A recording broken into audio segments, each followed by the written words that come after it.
Spoštovani gosti, novinarji, zaposleni, ostali prisotni. Veseli me, da se spet lahko srečamo v takem prijetnem vzdušju in ob taki priložnosti, kot je dan odprtih vrat Centra za transfuzijsko medicino UKC Maribor. Predvsem zato, ker je dogodek pač pomemben iz večjih strani. Prvič gre za eno obeleženje slovenskega dneva krvodajalstva, ki je bil pred 2 dnevoma, in mednarodnega dneva, ki sledi v naslednjih dneh. Potem je pomembno, da se dotaknemo tega, kako pomembno delo Center za transfuzijsko medicino opravlja. In še tretja stvar, ki je najbolj pomembna, se spomnimo oziroma apeliramo na ljudi, da je potrebno več vložiti na lokalni in tudi na nacionalni ravni glede problema zbiranja krvi in krvnih pripravkov. Vi veste verjetno, da je Slovenija zaradi tega, ker je krvodajalstvo prostovoljno in ima dolgoletno tradicijo, samooskrbno. Slovenija je samooskrbna s krvjo, vendar je ta problem v zadnjih letih šel tako daleč, da je število novih krvodajalcev začelo padati in seveda tudi količina krvi, ki se jo zbere v teh krvodajalskih akcijah.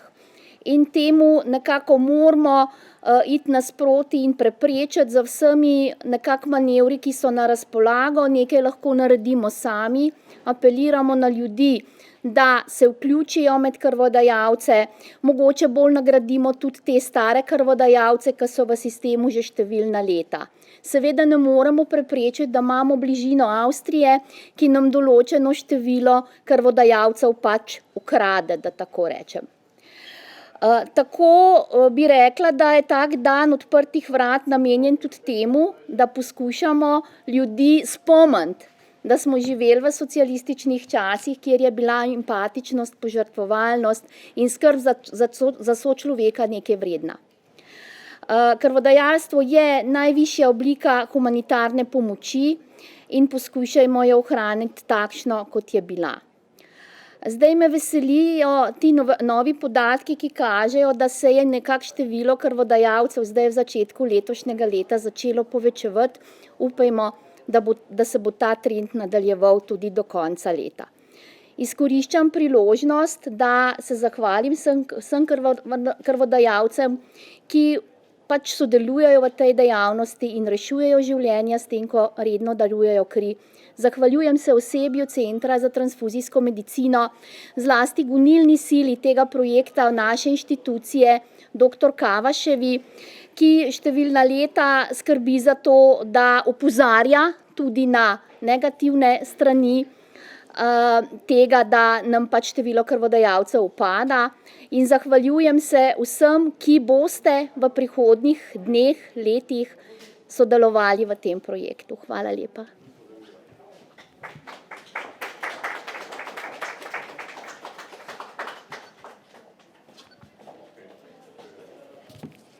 Spoštovani zbrani, lepo pozdravljeni.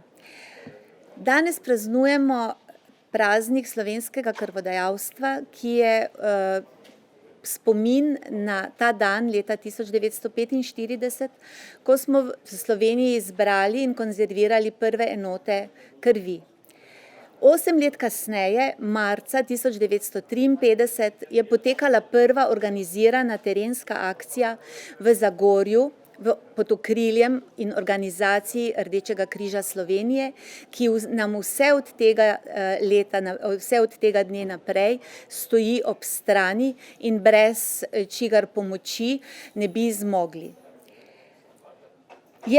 Torej, krvodajalstvo je vse od takrat naša tradicija, na kar smo lahko in moramo biti ponosni v Sloveniji in tudi v tujini. Krvodajalci in krvodajalke nam pomagajo vzdrževati potek zdravstvenega sistema, da deluje, da ima vsak trenutek, vsak bolnik na razpolago zadostno in ustrezno kri. Moramo reči, da smo bili v preteklem letu pri tem zagotavljanju zadostnih količin uspešni. Popravile so se številke, torej izboljšajo se tako število prijavljenih krvodajalcev, kot tudi število odvzemov napram 2 leti, torej leta 20 in 21, ko smo imeli probleme zaradi epidemiološke situacije. Poudariti pa moram ob tem, da se število prijavljenih krvodajalcev sicer vzdržuje, vendar nam ob tem upada število vseh krvodajalcev. To pomeni, da so naši redni krvodajalci ob tem obremenjeni bolj. Zato apeliram na vse Slovence, da pomislimo na to, da potrebuje danes našo pomoč nekdo, ki je bolan, ki je poškodovan in ga lahko reši samo darovana kri. Zato smo današnji dan namenili zato današnji dan obeležujemo tako, da smo odprli vrata na transfuzijskem centru, s čimer bi radi se predvsem zahvalili krvodajalcem in krvodajalcem za darovano kri, ker pa je naša skrb za krvodajalca predvsem tista na prvem mestu, smo organizirali tudi določene dodatne preiskave, dodatne laboratorijske preiskave, predavanja, kako ohraniti zdravje in tudi predvsem tudi ponudili malo drugačno, mogoče tudi nagrado oziroma malico za krvodajalce. Hkrati želimo pokazati, kaj se z našo krvjo, torej z odvzeto krvjo dogaja, tako da lahko si vsak pogleda, kako poteka priprava iz posameznih krvnih komponent iz polne krvi in kako mi zagotavljamo, da je ta veriga od krvodajalca do bolnika resnično čvrsta, neprekinjena in varna. Lepo pozdravljeni in vabljeni na naš oddelek.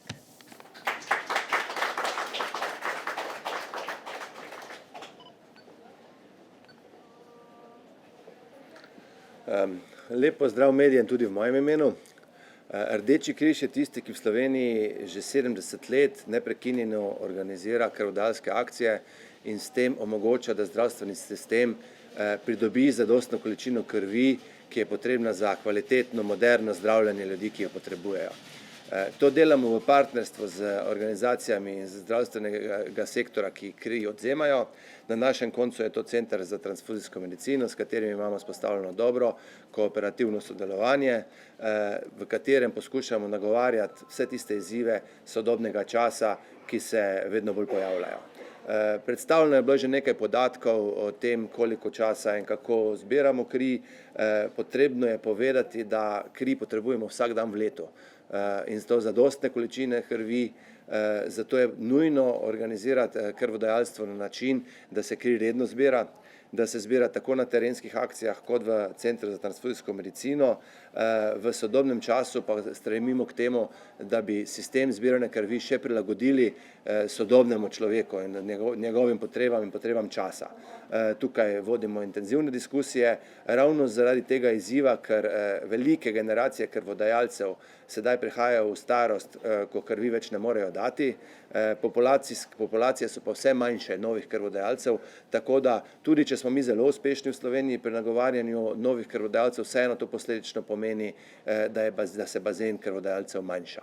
60 000 približno je aktivnih krvodajalcev v Sloveniji na leto, zberemo okoli 100 000 doz krvi, nekaj manj, s tem še uspemo pokriti potrebe po zdravstvu, vendar se želimo to tudi dolgoročno zagotavljati, zato na tem mestu poziv in apel gospodarskim družbam predvsem, da naj se temu plemenitemu poslanstvu zbiranja krvi pridružijo. Kaže se namreč v praksi, da tam, kjer je delovna organizacija tista, kjer njeno vodstvo podpira to idejo aktivno, omogoča delavcem, da sodelujejo v tem plemenitem dejanju ali pa celo so sami krvodajalci, tam smo mi za nagovarjanjem zelo uspešni, v kolektivih, kjer pa te podpore ni, pa je seveda odziv manjši. Ključno za zagotavljanje stabilnosti je namreč to, da bi krvodajalci na leto večkrat darovali kri. Da bi prišli v povprečju iz nekaj čez enkrat darovano kri do približno dvakrat darovano kri na posameznega krvodajalca. Ponosni smo, da lahko rečemo, da mlade dobro nagovarjamo. Covidna leta, v katerih je bila to največja stiska vseh nas, ki se z s krvjo bavimo, so sedaj mimo. Spet lahko mlade nagovarjamo na njim prilagojen, primeren način. Mladi se tudi zelo dobro odzivajo. Skrbi pa nas odzivnost delno aktivne populacije. To je tistih, ki imajo službe, ki imajo družine in si v okviru modernega ritma življenja ne vzamejo ali pa ne najdejo tega časa za odvzem krvi. Slovenija, kot smo rekli, je samostojna, samooskrbna država s krvjo še vedno. Pri nas se kri odvzema prostovoljno, anonimno in brezplačno, vendar to ne pomeni, da ni prav, da krvodajalce, predvsem tiste, ki kri delujejo že več časa, več desetletij, ustrezno ne nagrajujemo. Prav tako pa smatramo v Rdečem križu, da je treba ustrezno pozornost nameniti tudi tistim, ki so vse svojo življenjsko dobo aktivno kri darovali, sedaj pa je več ne morejo darovati in so postali z druge strani tudi uporabniki zdravstvenega sistema. Več pozornosti bi bilo treba namenjati zdravstvenemu stanju tako aktivnih krvodajalcev kot tistih, ki so celo svoje aktivno življenje kri darovali, omogočali delovanje zdravstvenega sistema. Sedaj pa nam pogosto potožijo, kako težek je dostop do zdravstva za njih. Tukaj vidimo izzive za vso državo, to so nacionalne teme, ki jih je treba nagovarjati pri zakonodajalcih. Smatramo, da to še vedno ni plačevanje za kri in vemo, da naši krvodajalci kri darujejo iz svoje srčnosti, ne zato, da bi na drugi strani dobili neko nadomestilo oziroma neko nagrado, vendar pa verjamemo, da bo stabilnost sistema lažje zagotavljati, če bodo vsi ti elementi vzpostavljeni in upoštevali tudi tisto, kot smo rekli, neko integriteto in ponos teh ljudi, ki kri darujejo in jim prisluhniti pri njihovih težavah. Dobrodošli na dnevu odprtih vrat Centra za transfuzijsko medicino. Z veseljem bomo danes vam predstavili, kaj se s krvjo dogaja potem, ko jo krvodajalcem odvzamemo in bomo odgovarjali tudi na druga vaša vprašanja in hkrati poziv vsem vam medijem, da ostanete z nami še naprej. Vi ste tista ključna točka informiranja prebivalstva o tej plemeniti dejavnosti in močen varuh, da bo v Sloveniji še vedno zadostna količina krvi zbrane takrat, ko bo potrebno.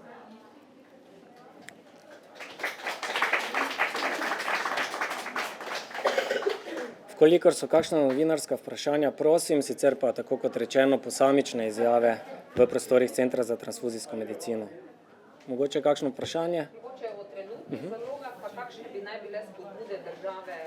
Potem se govori, kaj konkretno recimo stroka pričakuje, priporoča. Če lahko tu za oder.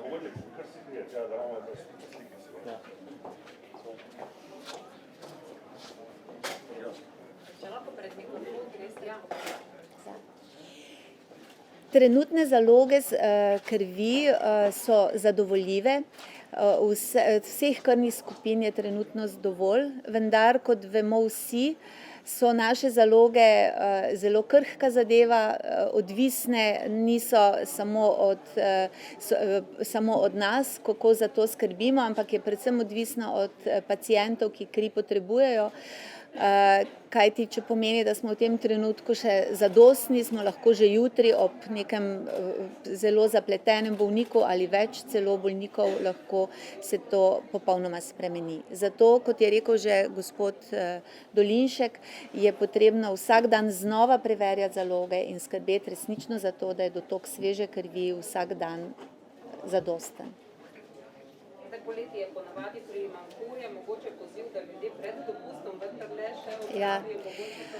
Smo pred poletjem, smo pred počitnicami, smo pred dopusti, zato posebej naprošam krvodajalce in tudi tiste, ki samo razmišljajo, da bi to postali, da pridejo, da nam pomagajo pri vzdrževanju, saj se sicer število nekih planiranih operacij v času dopustov sicer nekoliko vsako leto zmanjša, ampak zaradi številnih nesreč in toka turistov skozi našo državo običajno poraba je kljub temu ostaja visoka. Na kak način spodbuditi kakšne ne bodo tiste njene spodbude, da bi krvodajalci ostali in se novi pridružili? Ja, nekaj stvari je tistih, ki nam jih krvodajalci nam zaupajo, z nami komunicirajo, kar bi pričakovali, želeli. Omenili smo že, da jih skrbi za njihovo zdravstveno stanje. To je tista primarna, tako aktivne krvodajalce, kot tudi tiste, ki so za svojim aktivnim stažem krvodajalstva že zaključili. Tukaj bi država lahko stopila nasproti z nekim priznanim statusom krvodajalca, kjer bi bil dostop do zdravstvenih storitev poenostavljen ali pa hitrejši, da tako rečemo. Drugo, kjer mi vidimo veliko spodbudo, je tudi treba z delodajalci predvsem voditi to diskusijo ali pa na nivoju države uzakoniti dodatno stimulacijo v dnevu dopusta. Kaže se, da tisti kolektivi, kjer imajo to prakso podpore krvodajalstva tudi na ta način izraženo, da se delodajalec sam zaveže, da bo aktivnim krvodajalcem omogočil dodaten dopust, je ta dejavnost takoj bolj obiskana. Skrbi nas pa predvsem negativna praksa v nasprotni smeri, da morda katere delovne organizacije smatrajo, da je darovanje krvi absentizem, to se pravi manjkanje v službi. Ta nas skrbi, da ne bi to slučajno postala neka prevladujoča praksa v Sloveniji in smo zelo veseli, da se v zadnjem času na nas obračajo delovni kolektivi sami, ki so naš poziv ali pa apel preko medijev slišali in ponujajo, da se kot organizacije vključijo v ta proces. Želimo namreč sprožiti tekmo med gospodarskimi družbami ne po dobičku, ne po neto dodane vrednosti, ampak po dobrodelnosti. In krvodajalstvo je ena taka oblika dobrodelnosti, ki je zelo enostavna pravzaprav. Vsak, ki je zdrav, lahko daruje kri, pa tudi, če je sam ne daruje, če spodbuja druge ali pa predstavlja pomen te dejavnosti, je za nas skoraj enakovredno kot pobrana doza krvi. Tako da prosto za razmisle, kako uveljaviti krvodajalstvo na nacionalnem nivoju in mu ponovno vrniti nek status, ki ga je prej v družbi že imel, obstaja. Tukaj treba voditi diskusijo tako z ministrstvom, kot tudi z našimi izvoljenimi predstavniki v parlamentu.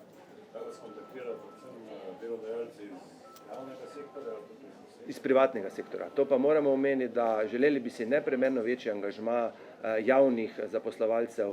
Tukaj pravzaprav mi kot Rdeči križ smatramo, da bi vsaka javna organizacija, ki se financira s proračunskimi sredstvi, morala imeti v okviru svoje politike delovanja tudi to politiko družbene odgovornosti, ki bi bila v eni smeri, v močni meri usmerjena proti dejavnosti krvodajalstva in drugim programom humanitarnim, ki jih mi kot Rdeči križ na nek način poosebljamo. Mogoče za začetek krvodajalska akcija UKC-ja. Ja, nedvomno. To mi med svojimi ljudmi tako spodbujamo. Tako da veliko naših zaposlenih je krvodajalcev in se jih kliče pač takoj, ko so spet sposobni dati kri. Ja, moramo pohvaliti naše zaposlene. V bistvu so nam vedno, kako bi rekla, tista najbližja pomoč. Mogoče zdaj v zadnjih letih nekoliko manj, ampak izjemno dragocena, no? Ker so takoj pri roki in najbližja. Morda tudi tu zahvala Večeru in poziv še vsem ostalim medijskim hišam na našem koncu, da bi organizirali tudi skupno krvodajalsko akcijo medijev. Poleg tega, da vi to v javnost predstavljate naše pozive in naše prošnje in naše apele, bi s tem tudi z lastnim zgledom, tisti, ki ste krvodajalci, veste, o čem govorim, hvala vam in krvodajalke, predvsem, da zdaj namenjeno na tem mestu. Drugi pa bi se morda res lahko zbrali skupaj in kot medijci vsi skupaj povedali in predstavili javnosti, kako se da to tudi na aktivn način narediti, ne samo z pozivanjem, ampak tudi z darovanjem krvi. Se je tudi RTV smo rešili akcijo. Zgledi vlečejo.